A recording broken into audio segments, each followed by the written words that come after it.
Hello friends, welcome to MacAvid Forum. Today we are going to study about the automotive resistances. Automotive resistances basically are undesirable and they are not required to us, but unfortunately we cannot avoid them. ये जो automotive resistances होते हैं ये हर किसी moving vehicle में लगते हैं और इन रेजिस्टेंस की वजह से हमारे व्हीकल की स्पीड, उसकी एफिशिएंसी कम हो जाती है। तो ये जो रेजिस्टेंसेस हैं ये हमें अनडिजायरेबल हैं, दे आर अनवांटेड, बट हम लोग इनको खत्म नहीं कर सकते। We can not avoid them completely, but yes there is a way out. हम लोग इसको मिनिमाइज करने के लिए, कम से कम करने के लिए मैक्सिमम एफर्ट्स कर सकते हैं। तो ये जो रेजिस्टेंसेस होते हैं ये कितने टाइप के होते हैं, कौन कौन से रेजिस्टेंस हमारे व्हीकल में लगते हैं, that is going to be our topic for today.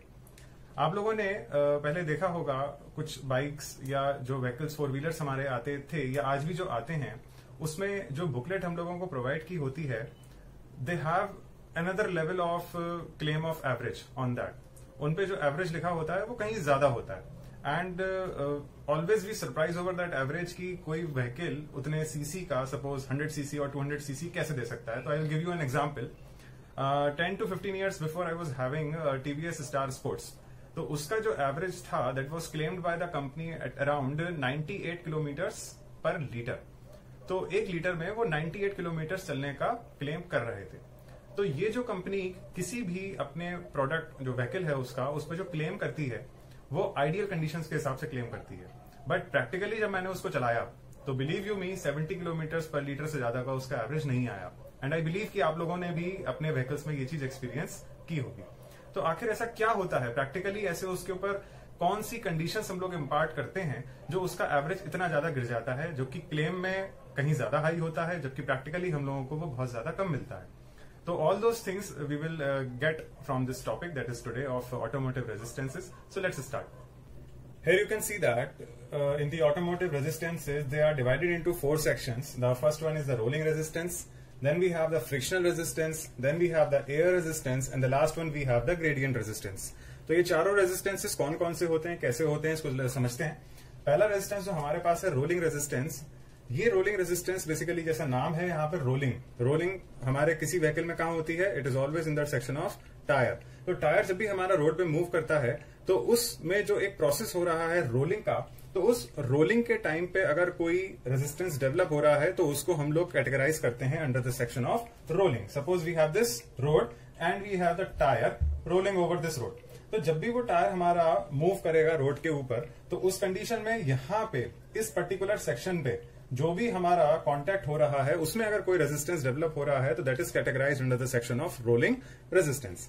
So now the point is कि ये रोलिंग रेजिस्टेंस आखिर डेवलप क्यों होता है। रोलिंग रेजिस्टेंस के पीछे बेसिकली 4-5 फैक्टर्स हैं जो कि यहाँ पे लिस्ट आउट किए हुए हैं। सबसे पहली चीज है हमारा मास of the vehicle. Mass of the vehicle means जो हमारे व्हीकल का मास है, अब चाहे वो उसका कर्व वेट हो चाहे वो उसका ग्रॉस व्हीकल वेट हो। कर्व वेट और ग्रॉस व्हीकल वेट ये 2 टर्म होते हैं। 2 टर्म में डिफरेंस क्या होता है, कर्व वेट जो होता है किसी भी व्हीकल का that is the weight without the passengers. जो व्हीकल का अपना वेट होता है उसे हम कर्व वेट कहते हैं, जबकि ग्रॉस व्हीकल वेट जो हमारा होता है वो वेट होता है जो पैसेंजर्स के साथ में लिया हुआ वेट होता है। तो ऐसे में mass of the vehicle always plays a very important role in the rolling resistance. हमारे व्हीकल का मास जितना ज्यादा होगा उतना ही ज्यादा टायर के ऊपर लोड पड़ेगा व्हीकल का, और वो टायर फ्लैट होके उतना ही ज्यादा रोड के साथ में कांटेक्ट बनाएगा। तो ऐसी सिचुएशन में कांटेक्ट जब ज्यादा होगा तो वो रोलिंग रेजिस्टेंस भी हमारा ज्यादा होगा, क्योंकि जो भी डिसिमिलैरिटीज होंगी चाहे वो रोड की हो चाहे वो टायर की हो, उसकी वजह से जो डिफॉर्मेशन हो रहा होगा वो डिफॉर्मेशन उस रोलिंग रेजिस्टेंस को डेवलप करेगा और मास ऑफ द व्हीकल उसमें इंपॉर्टेंट रोल प्ले करेगा। अगर व्हीकल हल्का है, उसका वेट कम है, तो यहाँ पे टायर और रोड के बीच में जो कॉन्टैक्ट होगा वो भी कम होगा, जिसकी वजह से रोलिंग रेजिस्टेंस व्हीकल के ऊपर कम लगेगा। Another one we have that is road surface material. Road surface material जो होता है ये भी अपने आप में काफी इंपॉर्टेंट फैक्टर है जो रोलिंग रेजिस्टेंस को डेवलप करता है। कैसे? रोड सरफेस मटेरियल में हमारे पास कैसे मटेरियल हो सकता है, देखिए सबसे पहला हमारे पास हो सकती है सैंड। हम लोग हो सकता है किसी सैंडी रोड पे जा रहे हैं। Then we have the muddy surface, हो सकता है कोई कीचड़ वाला सरफेस हमारे पास हो। Then we have the pebbles. Pebbles means जो हमारे रोड़े कंकड़ पत्थर होते हैं, कंक्रीट होती है, हो सकता है हम उस पर चल रहे हो। तो ये जितने भी मटेरियल्स होते हैं इन मटेरियल्स की वजह से भी हमारे व्हीकल पे रोलिंग रेजिस्टेंस डेवलप होता है। मान लीजिए हम किसी रेतीली सड़क पे चल रहे हैं तो ज्यादा रोलिंग रेजिस्टेंस होगा, क्योंकि रोड हमारी डिफॉर्म्ड है, डिफॉर्मेशन है उसके अंदर, वो वेल स्ट्रक्चर्ड नहीं है, तो it will try to resist the movement of the vehicle. ऐसे में मडी अगर है, कीचड़ है उसके अंदर, तो भी वो रोलिंग रेजिस्टेंस डेवलप करेगा। पेबल्स मींस आपने देखा होगा अक्सर हम लोग कभी किसी खड़ंजे वाली सड़क पे चले जाते हैं या अनकंस्ट्रक्टेड रोड पे चले जाते हैं जहां पे अभी पेवमेंट बिछना बाकी है, ऐसे में भी हमारी व्हीकल के ऊपर एक रेजिस्टेंस डेवलप होता है जो उसके मूवमेंट को रेजिस्ट करता है और उसके एवरेज को और उसकी स्पीड को डिक्रीज करता है। Then we have the road surface quality. Road surface quality basically क्या है कि रोड सरफेस क्वालिटी एक हमारे पास होती है dry surface quality and we have the wet surface quality. ऐसे में डिफरेंस क्या है कि अगर हम किसी गीली सड़क पे चलेंगे तो अलग काइंड का रेजिस्टेंस होगा, और सूखी सड़क पे चलेंगे दैट इज ड्राई, तो we are having the different kind of resistance. सूखी सड़क होगी then there will be more contact between the tyre surface and the road surface, ऐसे में भी रेजिस्टेंस हमारा वेरी करेगा। And the last one, sorry the next we have the tyre material. Tyre material basically क्या होता है, जैसे आपने सुना है कई सारी कंपनी आती हैं, सीएट है, एमआरएफ है, और भी बहुत सारी कंपनीज हैं, तो इनका जो टायर का मटेरियल होता है that is also a very important factor in the rolling resistance matter. Means किसी टायर को अगर आप ज्यादा समय तक यूज करें तो उसकी जो रबड़ होती है वो हार्ड हो जाती है, और कुछ टायर की रबड़ हमारी सॉफ्ट होती है। तो ये टायर का जो हार्डनेस और सॉफ्टनेस फैक्टर होता है ये भी रोलिंग रेजिस्टेंस को काफी डिपेंडेंट बनाता है। अगर हमारा टायर हार्ड होगा then it would be having less rolling resistance, और अगर हमारा टायर सॉफ्ट होगा then will be having the more rolling resistance. Means अगर हार्ड होगा तो उसकी वजह से कांटेक्ट कम हो पाएगा, और अगर सॉफ्ट होगा, लचीला होगा, मुलायम होगा, तो वो उतना ही ज्यादा रोड के साथ में कांटेक्ट बनाएगा and it would lead to more deformation, जिसकी वजह से रोलिंग रेजिस्टेंस डेवलप हो जाएगा। And the last one we have the tyre pressure. This tyre pressure is very important in all these factors that we have studied. Tyre pressure basically आप लोगों को सबको पता है कि हम लोग पीरियोडिक मेंटेनेंस कराते हैं अपने व्हीकल का, जिसमें हम लोग एयर प्रेशर को चेक कराते हैं। कोई व्हीकल 30 psi एयर प्रेशर रखता है, कोई 35 रखता है, और अगर हम उतने psi पे प्रेशर पे अगर अपने व्हीकल को चलाएं, tyre pressure that is tyre inflation, तो अगर हम उतने प्रेशर पे चलाएंगे तो हमारा व्हीकल स्मूथली चलेगा। अगर हमारा टायर प्रेशर कम हो जाता है तो आपने फील किया होगा कि व्हीकल हमारा ड्रैग करना शुरू कर देता है, मींस कि वो ज्यादा पावर की रिक्वायरमेंट रखता है व्हीकल को प्रोपेल कराने के लिए। That is a kind of resistance and again that comes under rolling resistance. So to calculate the rolling resistance encountered on any vehicle we are having the formula that is RR equals to KR M into G. M is the mass of the vehicle, G is the gravitational force that is encountered over a vehicle, and KR that is the coefficient of resistance that is varying for all the vehicles। Two wheelers के लिए अलग होता है, four wheelers के लिए अलग होता है। Then we have the frictional resistance। Frictional resistance basically जो होता है वो हमारे व्हीकल में जितने भी मूविंग पार्ट्स होते हैं उनकी वजह से बनने वाला रेजिस्टेंस होता है। Friction that is another kind of resistance. अब इसके भी कुछ फैक्टर्स हैं। पहला फैक्टर है हमारे पास the driving conditions. Driving conditions हमेशा सबकी अलग होती हैं। कोई स्मूथ ड्राइविंग कंडीशन रखता है, कोई रफ ड्राइविंग कंडीशन रखता है, स्टंट्स कोई दिखाना पसंद करते हैं, कोई नॉर्मल ड्राइविंग पसंद करते हैं। तो ऐसे में जब भी हम अपनी गाड़ी के अंदर रेस देते हैं, व्हीकल को एक्सेलरेट कराने की कोशिश करते हैं, सडन उस पर ब्रेक लगाते हैं, तो यहाँ पे जितने भी इंटरनल पार्ट्स होते हैं इंजन के और उससे जुड़े कंपोनेंट्स, वो सभी के अंदर फ्रिक्शन डेवलप होता है, जिसकी वजह से फ्रिक्शनल रेजिस्टेंस क्रिएट होता है। Then we have the driving habits. Driving habits और driving conditions are more similar to each other. Driving habits भी हमारी यही होती हैं कि हम driving habits में जनरली कभी हम एक्सेलरेटर को ज्यादा प्रेस कर देते हैं, क्लच का ध्यान नहीं देते हैं, क्लच और गियर इनकी मिसमैचिंग हो जाती है। So that all leads to frictional resistance caused by the friction developed in the moving parts of the vehicle. Then we have the vehicle maintenance condition. Yes, that is very important. Frictional resistance में vehicle maintenance condition का factor बहुत important है। अगर हम अपने vehicle की maintenance periodically कराते हैं, टाइमली कराते हैं, मींस अगर हम उसको टाइमली लुब्रिकेशन दे रहे हैं, टाइमली कूलिंग दे रहे हैं और सभी पार्ट्स हमारे फिट एंड परफेक्ट हैं, तो ऐसे में हमारा व्हीकल बहुत स्मूथ चलता है। और जब भी हमारा व्हीकल स्मूथ चलेगा, it will always minimise the frictional resistance. And the last we have in this section that is transmission losses. Transmission losses, ये जितने भी ट्रांसमिशन लॉसेज हैं, दैट इज कि हमारा जब इंजन में पावर डेवलप होती है तो इंजन में पावर हमारी आइडियली कुछ और डेवलप होती है, बट प्रैक्टिकली क्रैंकशाफ्ट पे कुछ हमें और मिलती है। क्रैंकशाफ्ट से वो हमारी फ्लाईव्हील पे जाती है, फ्लाईव्हील से पावर हमारे गियर बॉक्स में जाती है, गियर बॉक्स से पावर हमारे शाफ्ट में जाती है और शाफ्ट से पावर हमारी व्हील्स पे आती है। तो इतना जब लंबा डिस्टेंस उसे ट्रेवल करना होता है तो ऐसे में ट्रांसमिशन लॉसेस बहुत ही कॉमन हो जाते हैं। तो इन सभी के बीच में लिंक्स हैं, कनेक्शंस हैं, जो कहीं ना कहीं हमारे व्हीकल के अंदर लॉसेस जनरेट करते हैं। The next we have the air resistance. Air resistance जो है ये भी अपने आप में बहुत ही लीडिंग रेजिस्टेंट फैक्टर है किसी भी ऑटोमोबाइल में।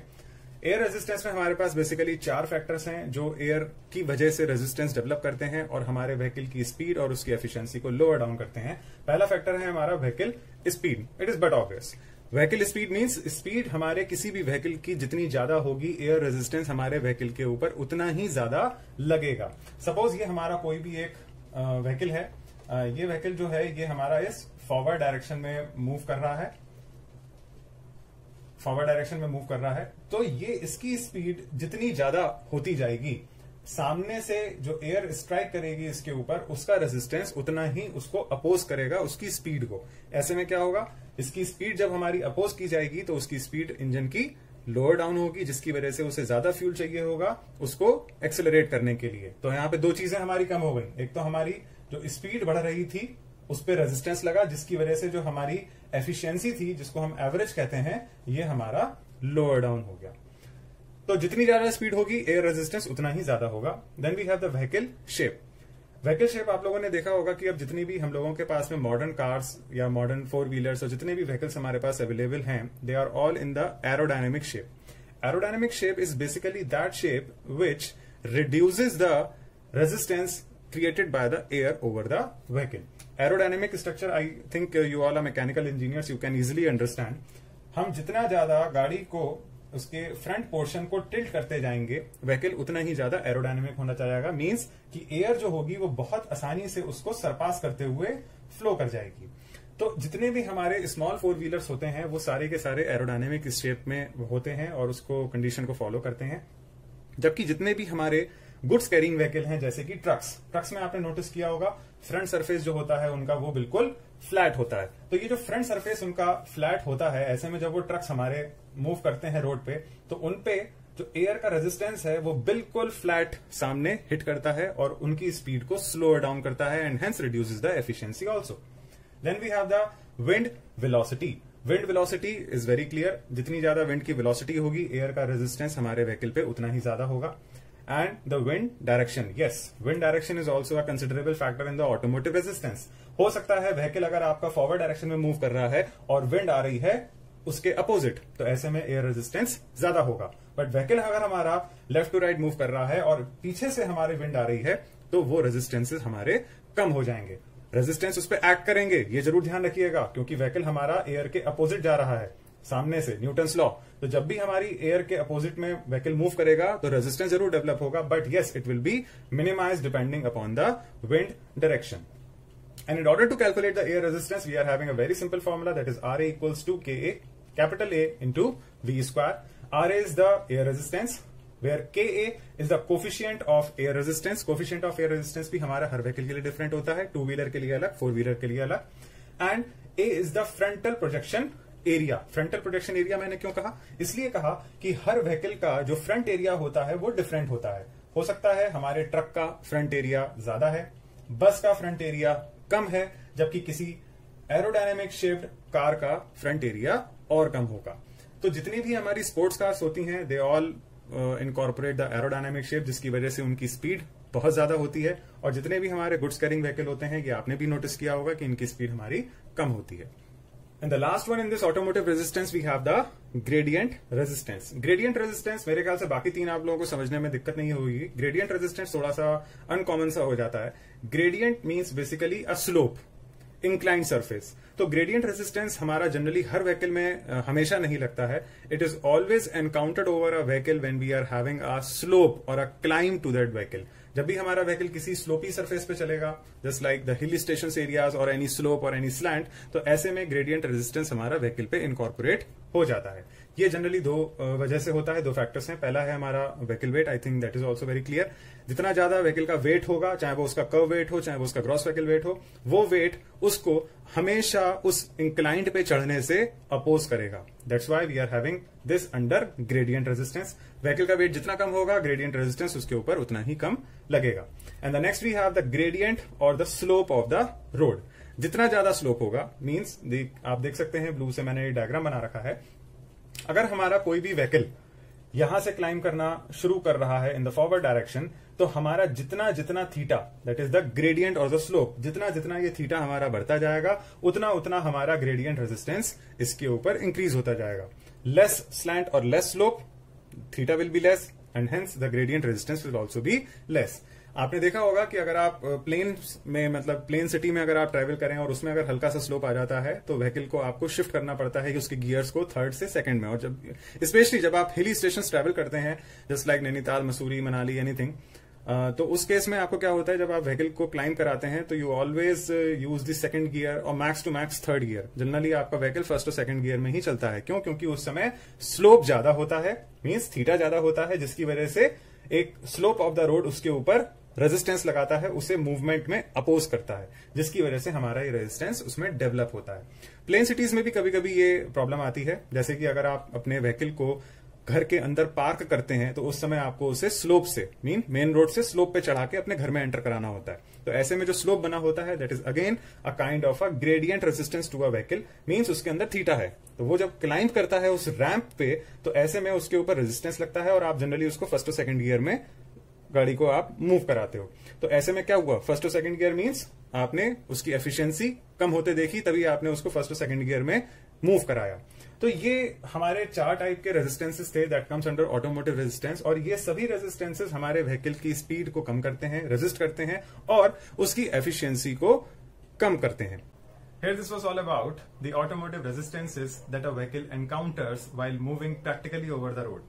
तो किसी भी मैनुअल या किसी भी ब्रोशर के ऊपर अगर कोई एवरेज क्लेम किया हुआ है तो वो प्रैक्टिकली आपको कभी नहीं मिलेगा. और क्यों नहीं मिलेगा, that you have studied in this topic of automotive resistances. If you like the video, please press the like button and subscribe the channel for more similar technical updates. Till then, take care, bye bye, see you soon.